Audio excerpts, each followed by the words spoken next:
Meantime, Republicans say that they are optimistic that there's a path to passing a budget and it would have bipartisan support, which would be unlike the budget that got passed in March. That was solely by Democrats. And that's just one of the many items left on the agenda for lawmakers to work on. Our Hannah Yeshivi is in Augusta this morning to give us a breakdown on some of the bills, the key bills, including the budget that is still working their way through the legislature. Hey, Hannah.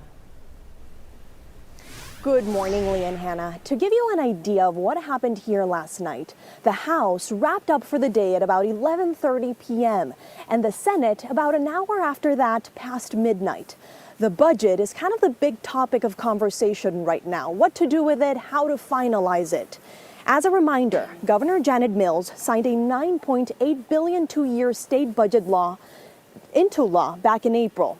It was split into two bills, with the governor signing one to keep the services going and another one for new spending. At the time, it also avoided a government shutdown. That second bill allowed lawmakers to work out a new spending plan this session. Lawmakers are also considering several bills on abortion. Yesterday, the Senate voted down a number of measures that would limit abortion access and voted in favor of others to enhance access. That includes a Republican-backed proposal to stop public funds for abortion services, and another Republican-backed bill stopping doctors from prescribing abortion drugs via telehealth has also been rejected by both chambers.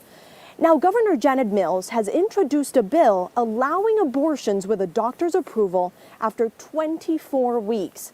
That bill has yet to be taken up by the legislature.